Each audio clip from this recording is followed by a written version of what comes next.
the name of the Father, and of the Son, and of the Holy Spirit. Amen.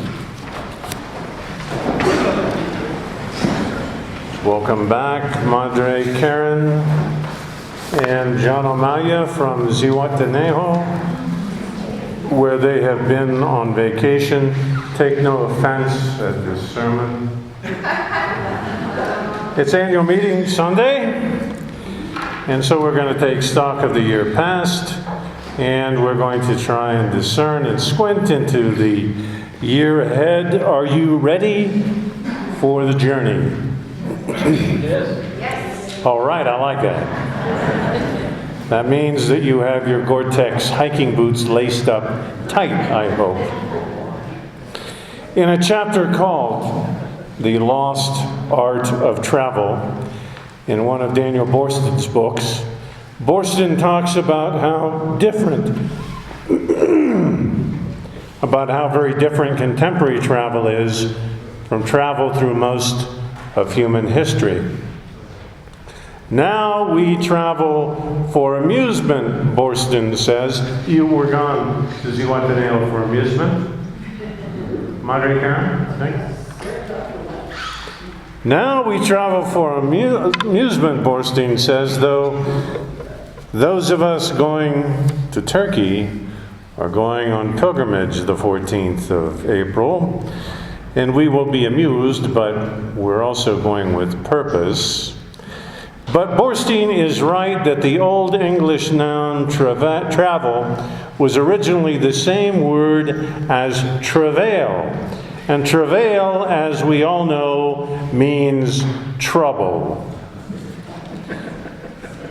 Now, having spent some recent overnights after canceled flights in Lyon, I know that not all contemporary travel is amusing. There can be some travail in contemporary travel as well. But for most of human history, to travel was to be in trouble. Travel was difficult. If you went by sea, you faced storms and shipwreck, as happened to St. Paul, our patron. If you went by land, there were bandits. If you were lucky enough to find a Motel 6, you shared a bed with vermin and several other people. Disease was prevalent. There were no antibiotics. A bout of Montezuma's revenge could end your days. If you managed to arrive at your destination, you were uncertain that you would ever be able to return. Travel once entailed commitment, a life-altering shakeup. Journeys changed travelers, and they didn't return the same people they once had been. We do plan to return from our pilgrimage to Turkey, those of us who are going, but we hope to return at least somewhat tweaked, if not entirely changed. I remember a couple uncomfortably changed by their travels. Friends of mine, Carolyn and Philip Thresher, were parishioners in Santa Barbara, and they had spent 30 years in Tanzania with the World Bank. They were lovely people, but when they got back to Santa Barbara, they never really were able to readjust. After their return, they never bought a television set, and they were completely befuddled by any references to American popular culture after about 1960. If you were invited to a cocktail party at their home, you knew that they were going to amuse you with the same parlor games that they had played on the African savannah.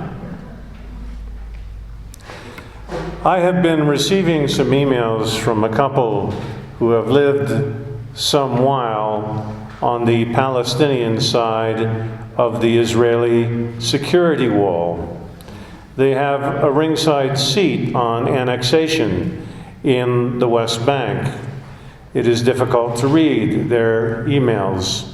I have spent some time with the Palestinian Christians in Palestine, where St. George's Cathedral, the Anglican Cathedral, is located.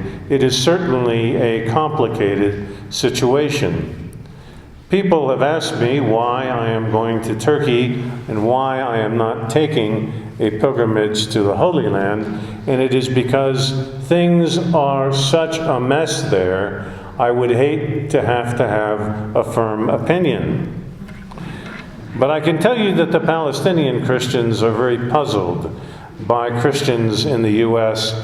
who they think uncritically support the increasingly theocratic nation-state of Israel. As Israel's great leader David Ben-Gurion once said, "If I were an Arab leader, I would never make peace with Israel. That is natural," said David Ben-Gurion. "We have taken their country." Yet, there is an appalling and unacceptable rise in anti-Semitism throughout the world, which requires unrelenting opposition. To this end, St. Paul's will host, in collaboration with the local Jewish community, a distinguished speakers forum on anti-Semitism on Thursday, February 15th. The anchor speaker will be Martin Fletcher. Some of you know him as a television commentator and as an excellent writer, and the theme will be anti-Semitism and how we can resist its rise. I, however, am going to stick with Turkey. I am a traveler, but I am also a tourist. And tourists want creature comforts, and we want to return from our travels. When the Conrad Hilton opened in Istanbul, the advertising said, "Each of our hotels is a little America." And apart from a couple of colorful throw pillows, the Hilton Istanbul was Main Street Disneyland. There will be enough exotic things to do outside the doors of the hotel. Isaiah and Matthew ask us today about the quality of our earthly pilgrimage. Are we travelers or are we tourists? The word spirituality often serves as shorthand for warm sentiment, a feeling that there is something sacred about life which may or may not involve God. In fact, it might be better to steer away from God in spiritual pursuits. God brings you into contact with institutions and traditions and history and demand. Spirituality is thought to make a person sensitive and curious and creative and open to life's numinous qualities, which is not a bad thing at all. But Isaiah and Matthew are pressing us for more. Faith is more than sentiment. It is more than heightened experience. Isaiah and Matthew want gritty engagement from us. In Matthew's Gospel, we are given the image of salt. The image is given in the context of the Sermon on the Mount. Jesus is speaking to people who have already decided to follow him and who have already climbed up a fairly steep slope to listen to his teachings. "You are the salt of the earth," he says to them, and also to us, because if you are present today, it is not by accident. "You are something you may not realize," Jesus says to us. "You are a potential in the process of actualization, a vocation being developed individually and institutionally at St. Paul's. You have a function in the world. Salt brings savor." My dad put salt on everything. He salted his food before he tasted it, to the great annoyance of my mother. The man salted his beer. We're told not to do that anymore. Salt is powerful, and the Surgeon General says it's dangerous. Maybe we need a freshened image. I don't know about you, but I like salsa ahumado, and salsa picante, and hot curries, and chopped chilies. You are the spice of the world, Jesus might be saying. The zest, the sass, the provocation. I wish I saw more zest and provocation in current spiritualities or in current Christianity. Much of Christianity is busy offering uncritical endorsement to prevailing politics and consumerist goals. I sometimes shrink back from the Christian label. I was standing in line at an ATM the other day. "Are you a Christian?"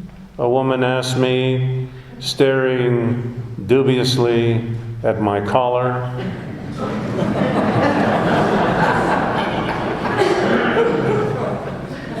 "Well," I said, "I'm an Episcopalian."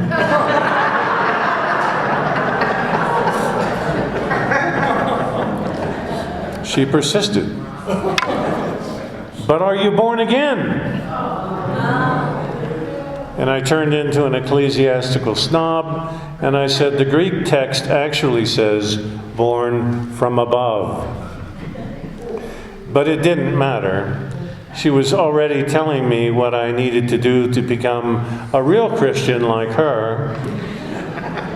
And nothing she had to say sounded very much like Isaiah.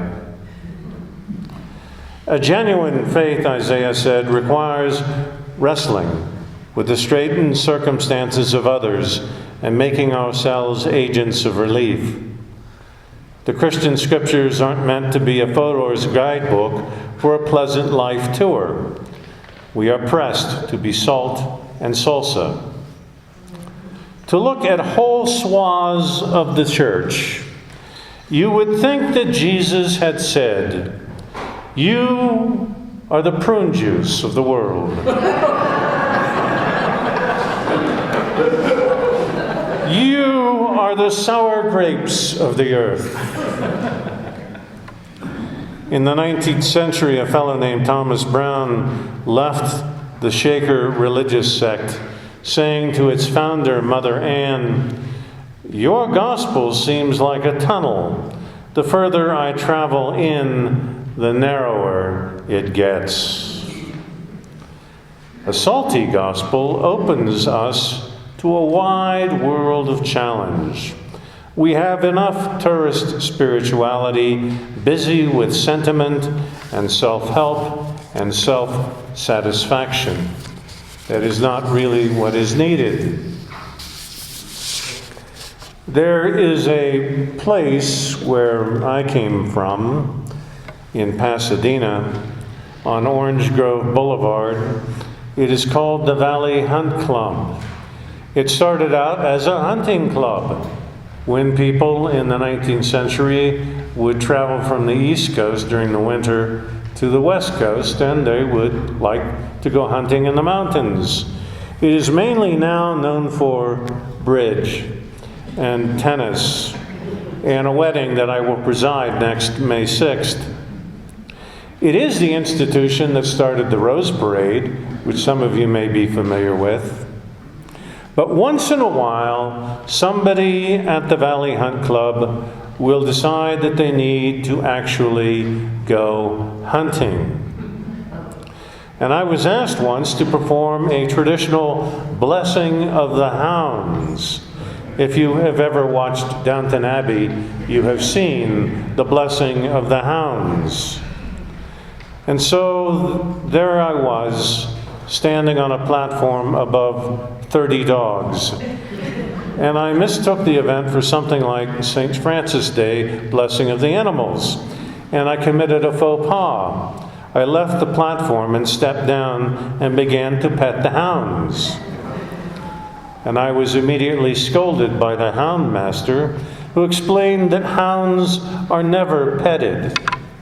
Petting diminishes their hunting instinct and confuses their sense of purpose. The number one problem for the black bear population in Yosemite National Park are that tourists want to feed the bears. If a black bear is given domestic food, it loses its desire to forage the mountains for a traditional diet. The bear becomes a nuisance bear, and some such nuisances have to be put down. The purpose of the hounds and the purpose of the bears can be thwarted. So can the purpose of a coddled Christian. Our quest for tourist spirituality can thwart our ability to hunt for the truly sacred and to do the deeds of God in the world. Martin Luther once said, following Christ meant we each had to ourselves become a sort of Christ in our own lives. That we had to become people alive to the presence of God's Spirit in the way that Jesus had. Christ's path made for others a bit of trouble. Break yokes, free the oppressed, share your bread, cover the naked. Then you will be called the repairer of the breach, the restorer of streets to live in. Faith might not look much like a meditation class or hands waving to a praise band. It might look more like what Palestinian Christians face, pressed between a wall and a desert. Genuine faith challenges our complacency more often than it confirms our opinion. We are told to be travelers, not tourists, and to understand worship as a catalyst for right action and engagement. It means becoming a sort of Christ who saw a bit of trouble in pursuit of his goals. Don't eat the thin gruel of spirituality. It will ruin you for the hunt. Isaiah is unsentimental with us. Matthew wants us salty. I want your Gore-Tex boots laced up for the year ahead. When that woman in line asked me if I were a Christian, I wish I had said, I'm not certain I qualify, but I think I've caught the scent, and I'm ready for the hunt. Amen.